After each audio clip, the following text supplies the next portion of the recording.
ஆண்டவரும் உலக ரட்சகருமாகிய இயேசு கிறிஸ்துவின் இனிய நாமத்தில் யாவருக்கும் என் அன்பின் வாழ்த்துக்கள். இன்று என்னுடைய பிறந்த நாள். தேவன் இந்த புது வருடத்தை காண செய்ததுக்காக என் தேவனுக்கு கொடான கொடி நன்றியை செலுத்திக் கொள்கிறேன். எத்தனையோ பிரச்சனைகள், பாடுகள், கஷ்டங்கள், கவலைகள் எது வந்த போதிலும் தேவன் தன்னுடைய அன்பான கரத்தால் என்னை தாங்கி வழி நடத்தி ஒவ்வொரு நாளும் கண்ணின் மணி போல நடத்தினார். என் தேவனுக்கு எத்தனை கோடிகள் நன்றி செலுத்தினாலும் போதாது. நீங்களும் எனக்காகவும் என் குடும்பத்துக்காகவும் ஜெபித்துக் கொள்ளுங்கள். ஆமென். Birthdays give us a chance to not only think about our beginnings, but where we are headed. We can all use birthdays as a time to remember God's faithfulness, as well as consider the future with hope. As we grow older, we can also prioritize growing more mature in biblical truth.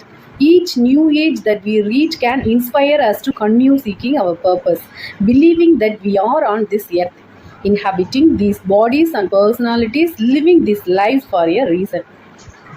நீங்கள் பலரை நலம் விசாரித்திருப்பீர்கள். அதோடு அவர்களை கைகுலுக்கி வரவேற்றிருப்பீர்கள் அல்லது பாசமாக கட்டி தழுவி இருப்பீர்கள்.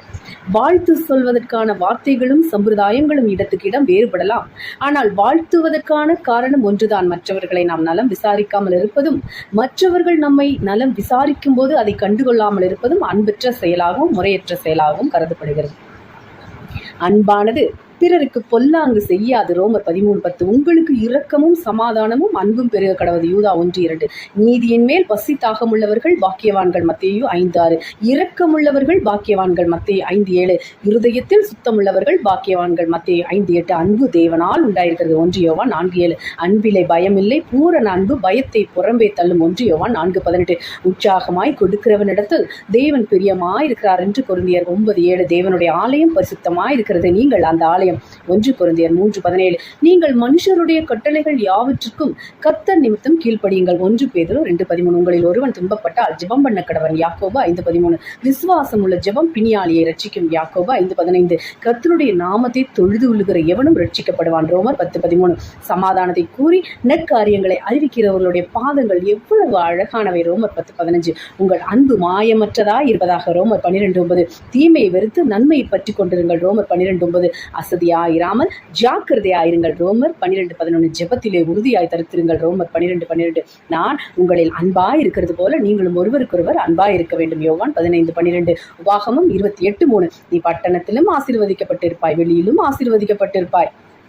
இந்த வசனத்தை வாசிக்கும் போது ஓட்டப்பந்தயத்தில் வெற்றி பெறும் வீரர்கள் வெற்றி பெற்றவுடனே தங்கள் பயிற்சியாளரை கட்டி தழுவுவது நினைவுக்கு வந்தது. ஏன் அப்படி செய்கிறார்கள்? அவர்கள் தங்கள் பெற்றோரிடம் செலவிடும் நேரத்தை விட அதிக நேரம் பயிற்சியாளரிடம் செலவிட்டு அவருடைய கூர்மையான கண்காணிப்பின் கீழ் பயிற்சி பெறுவதால் தான் சாதனை படைக்க முடிந்தது. ஒரு நல்ல பயிற்சியாளரை போல கர்த்தர் நம்மை பட்டணத்திலும் வெளியிலும் தொடர்கிறார். சங்கீதக்காரன், நான் நடந்தாலும் படுத்திருந்தாலும் என்னை சூழ்ந்திருக்கிறேன், என் வழிகளெல்லாம் உமக்கு தெரியும் என்று சங்கீதம் 139:3 கூறுகிறான். நாம் எங்கே சென்றாலும் அவருடைய பிரசன்னம் நம்மை தொடர்கிறது. எதற்காக? நம்முடைய வாழ்க்கை என்னும் ஓட்டப்பந்தயத்தில் நாம் சாதனை படைக்க வேண்டும் என்பதற்காகத்தான். நாம் பட்டணத்தில் இருந்தாலும் நம்மை ஆசீர்வதிக்கிறார், நாம் வெளியில் இருந்தாலும் நம்மை ஆசீர்வதிக்கிறார். அப்படியானால் நாம் இருப்பு காலவாயில் இருந்தாலும் ஆசீர்வதிக்கிறார், வனாந்தரத்தில் இருந்தாலும் ஆசீர்வதிக்கிறார். அப்படித்தானே? நாம் கர்த்தருடைய வார்த்தைகளை கவனமாக கேட்டு அவருக்கு கீழ்ப்படிந்து நடப்போமானால் நாம் பட்டணத்தில் இருந்தாலும் சரி, வெளியில் இருந்தாலும் சரி, ஆபீஸ்ல இருந்தாலும் சரி, வீட்டில் இருந்தாலும் சரி, இருப்பு காலவாயில் இருந்தாலும் சரி, வனாந்தரத்தில் இருந்தாலும் சரி, எந்த வேளையிலும் எந்த சூழ்நிலையிலும் நாம் அவரை ஆராதிக்கிறவராலும் அவருக்கு மகிமையும் கனத்தையும் கொண்டு வருகிறவராலும் இருப்போம் என்பதே இதன் அர்த்தம். அவரே நம் வாழ்வில் முதலிடம் பெற்றிருப்பார். ஆலயமோ, ஆபீஸோ, வீடோ, வீதியோ, நாம் எங்கிருந்தாலும் அங்கே கர்த்தர் நம்மோடு இருக்கிறார் என்பதை நாம் உணர்ந்து அவரை மகிமைப்படுத்துவோமானால் இதுவரை நம் வாழ்வில் எதற்கெல்லாம் முக்கியத்துவம் கொடுத்தோமோ அவையெல்லாம் பின்னால் போய்விடும். நித்திய பிரசன்னராகிய கர்த்தர் எங்கேயும் எப்போதும் உன்னோடு இருக்கிறார். அதனால் நீ ஆலயத்திலும் ஆசீர்வதிக்கப்பட்டிருப்பாய், ஆபீஸிலும் ஆசீர்வதிக்கப்பட்டிருப்பாய், வீட்டிலும் ஆசீர்வதிக்கப்பட்டிருப்பாய், வேலையிலும் ஆசீர்வதிக்கப்பட்டிருப்பாய். சொத்தும் சுகமும் அந்த ஆசீர்வாதம் அல்ல, தேவனுடைய நாமத்துக்கு மகிமையாய் வாழ்வதே ஆசீர்வாதம். சகரியா 9:12. நம்பிக்கையின் கைதிகளே, உங்கள் கோட்டைக்கு திரும்புங்கள், இப்போதும் நான் உங்களுக்கு 2 மடங்கு ஆசீர்வாதத்தை தருவேன் என்று அறிவிக்கிறார். சோதனைகள் மற்றும் துன்பங்களின் சமயங்களிலும் நீங்கள் கர்த்தரிடம் திரும்பினால் பின்வாங்குவதற்கு பதிலாக தேவன் உங்கள் நிலைமையை உங்களை மாற்றி உங்களை இரட்டிப்பு ஆசீர்வாதத்தை பெற உங்களுக்கு உதவுவார். இன்றைய இரட்டிப்பு ஆசீர்வாதத்தை உங்களுக்கு கொடுப்பதாக தேவன் வாக்குறுதி அளித்திருக்கிறார். அதை அவர் ஒரு நாளைக்கும் ஒத்தி வைக்க மாட்டார்.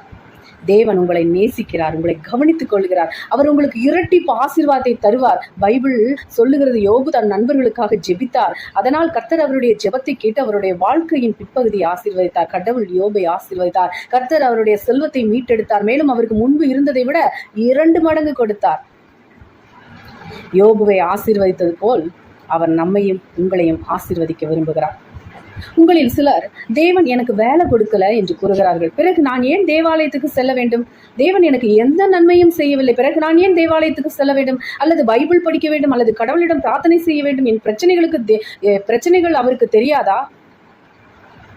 தேவன் ஆண்டவர் உன்னை வாழ வைத்திருக்கிறார் என்று நான் உங்களுக்கு சொல்லுகிறேன். அது ஒரு பெரிய பாக்கியம் அல்லவா? இன்று வெளியில் செல்பவருக்கு எந்த உத்தரவாதமும் இல்லை, அவர் பத்திரமாக திரும்புவார் என்று. அப்படிப்பட்ட காலகட்டத்தை நாம் கடந்து செல்கிறோம். தேவாலயத்துக்கு செல்லதோ அல்லது தேவனுடன் ஆவிக்குரிய ஐக்கியத்தை அனுபவிக்க மறுக்கும் அத்தகைய குழந்தைகளை பற்றி பல பெற்றோர்கள் கவலைப்படுகிறார்கள். இப்படிப்பட்ட குழந்தைகள் பெற்றோருக்கு சுமை. காரணமே இல்லாமல் பெற்றோரை தூண்டி விடுகிறார்கள். அவர்கள் தேவனிடம் குறிக்கப்பட்ட நேரத்துக்காக காத்திருக்க கற்றுக்கொள்ள வேண்டும்.